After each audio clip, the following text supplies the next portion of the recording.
evening. First off, thanks very much to Hajvery University for inviting me here to be part of your TEDx talks. It's great to be in a place where I know they're encouraging students to dream as well.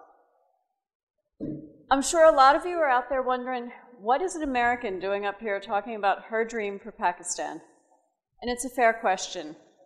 I've only been in Pakistan for 4.5 months. I can imagine that every one of you out in this audience has a better sense of what is your dream for Pakistan. And we'll get back to that at the end of the talk. But I do have a dream for Pakistan. And more importantly, I don't think you can overestimate the power of dreaming. Sometimes dreams can be little, sometimes dreams can be big. But it seems that the world over, everywhere I've been as a diplomat, people are drawn, they're inspired by their dreams and in their accomplishments. So among the places I've been, first off, I'm very lucky to be in Lahore, but I've also been from Afghanistan to Angola to Washington, and dreams are universal. Dreams, as we said, can be big, they can be little, they can be, what am I going to be when I grow up? Who am I going to marry? How many kids am I going to have? What's the world going to be like for my grandchildren? And in America, we have something called the American Dream. The American Dream is the idea that we're going to be able to provide more, to make a world better for our children than it was for us. Sometimes this isn't as easy as it sounds. In my family, for example, my grandfather lost everything during the Great Depression. Here was someone whose kids were on track to go to university, and he got a job as a milkman. And that was the only way he could put food on their table. And so my father was one of 11 children, and as they graduated high school, instead of going to college, they went to work. So it was my brother, it was my sister and I, who were the first in a long line of our family to be able to go to university. And so the road was bumpy, but my grandfather, were he alive, would have seen his American dream realized. And frankly, who would have thought that a granddaughter of a milkman would be representing her country in the Punjab today?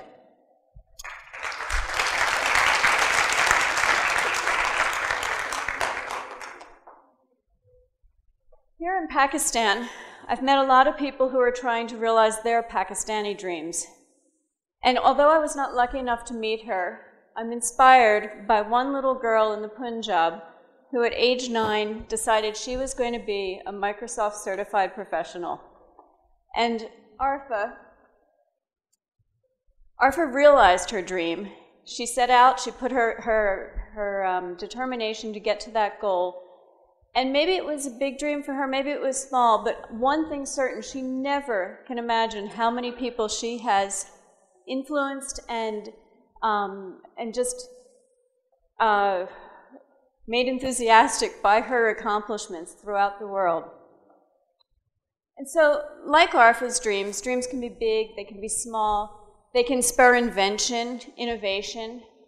Think about these gentlemen, Thomas Alva Edison, Alexander Graham Bell, and also the Wright brothers. They thought of things that before were beyond the imagination. Light with the flick of a switch, taking a telephone, talking to someone across distances, flying through the air like a bird. These were things that people couldn't even imagine. And these men, they all had some adversity in their life. It wasn't easy for them. Bell was deaf, partially deaf in one of his ears because of a childhood accident. And the Wright brothers, they were bicycle builders. They weren't engineers. They didn't know what they were doing, and people were laughing at them originally. Edison came up with ideas that were so complicated they couldn't be built, so he had to go back to the drawing board again and again and redesign. But he didn't give up, and that's one of the keys. It's the perseverance. Edison famously said to his critics, "Many of life's failures are people who did not realize how close they were to success when they gave up." His attitude, in turn, inspired many others, like modern-day innovator Steve Jobs. Jobs, by the way, like Edison, wasn't always a success. He had failures as well. For a time, people discounted his company, discounted Apple. They thought, it's only for a niche market. It's for those kind of geeky computer guys. Look how wrong they were. Jobs was able to revolutionize the way we look at computing, the way we listen to music, iTunes, iPads. These are things that are so commonplace today, and yet who would have imagined only 20 years ago? Apps, it's a new word in our vocabulary. And so I think it's one of these things that we have to look at, how perseverance, determination get you to the end of your dream to help you realize your goals. Inventors have also taken us from bikes to the moon. The things that in the 19th century in Jules Verne novels were science fiction, these became reality through believers like people like Neil Armstrong, who placed his foot on the plains of the moon and famously said, "One small step for man, one giant leap for mankind." That giant leap, that was the culmination of many small dreams. Dreams don't have to be just about going to the moon. They can be about making life a better place here on Earth. In Pakistan, Abdul Sadr Eddy, he used his foundation to selflessly give of himself to make the world better for others around him and to serve Pakistanis. He didn't come from great wealth, he didn't come from great power, but he had a great idea. And his idea was that Pakistanis, regardless of their circumstances, would be able to help others and help them in their time of need. Eddy fulfilled his own dream by helping others fulfill theirs. At the turn of the century, there was a Scottish immigrant in the US, a man named Andrew Carnegie, and he devoted his fortune to building libraries across the United States. He felt that if he could share information, if he could give books to people, what better way to fulfill his dream? And that legacy, it lives on 100 years after his death, every time a child goes into a library and opens up a book. There are modern day dreamers today as well. Okay, most of us think of Bill Gates as someone who's made his mark in computers, but he's got a new dream. His dream is to combat global disease, and he's looking to eradicate diseases such as HIV/AIDS, such as malaria in our lifetime. So we look at people like Eddy, like Carnegie, like Gates, and we see people who are fulfilling their dreams by helping other people to fulfill their dreams as well. People can also dream about a nation. Allama Iqbal, through his poetry, expressed a spark that turned into a flame that turned into Pakistan. And as a result, Pakistanis had a dream for their own country. Muhammad Ali Jinnah defined this dream himself in his 1947 speech to the Constituent Assembly.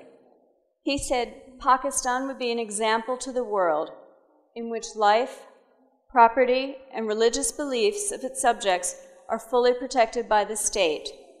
A Pakistan where people are free, where there is no discrimination between one community or another, where every citizen, regardless of color, caste, or creed, has equal rights, privileges, and obligations."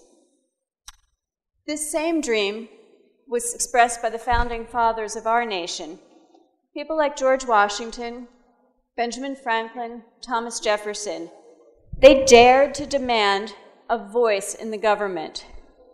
And in our Declaration of Independence, they bravely stated that all men are created equal and that they are endowed by their Creator with certain unalienable rights, such as life, liberty, and the pursuit of happiness. You know, it's worth pausing to think about the audacity of these dreamers. You know, most of us take for granted that our countries have always existed, that of course it was inevitable that they would exist. But it's not. it's really because of people who dared to say, what if? What if we challenge the status quo? What if we're allowed to control our own destiny? What if we speak out or spoke out about tolerance and equality? In recognition of the dream of equality, in 1963, Dr. Martin Luther King, in the heart of our nation's capital, on the steps of the Lincoln Memorial, he spoke to a crowd of thousands. In his famous speech, he said, "I have a dream. I have a dream that my 4 little children will one day live in a nation where they will not be judged by the color of their skin, but rather by the content of their character. And if America is to be a great nation, this must become true." Dr. King faced nearly impossible odds. He faced a deep-seated culture of racism. He faced a lack of resources, hostile police, hostile local population who wanted to carry out terror acts against him. They threatened violence. Groups opposed to his dream countered him with brutality. Religious sites were targeted. People were dragged out in front of their families and shot. Other people were lynched just because of the color of their skin. And the thing about Dr. King that's really remarkable is that he countered all of this with pacifism. He believed that he did not want to respond to violence with violence. He wanted to respond to violence with resistance. And he believed that if his own dream was to be realized and pursued, he had to do it in the face of great adversity, and it was important for America to become the nation that our forefathers wanted it to be. And so here in Pakistan, I meet people with this same kind of passion for equality, passion to drive out Jinnah's founding vision as well. These are your people who fight for civil rights, who fight for equality for women, who fight for access for handicapped. It's the journalists who dare to speak the truth. These people put their lives on the line, very much the way Dr. King did. These are brave people who, in some cases, give the ultimate sacrifice in order to make their country a better place. So, from big to small, as huge as founding of a nation, as basic as what you're going to have for dessert, in any case, all of our dreams have the power to move us. So my dream for Pakistan is that Pakistan becomes a place that nurtures your dreams, that allows you to reward all of your dreamers. And so my dream for all of you is to have a dream, to make it as big and as moving as you can. If you're dreaming about getting an MPhil, go out and get it. If you want to start a business, launch it. If you want to be the world champion, practice. But if you dream of making your world a better place, your country a better place, don't wait till tomorrow. You've got to start it today. Because ultimately, it's your dreams, not my dream, that is going to change Pakistan and make it a better place.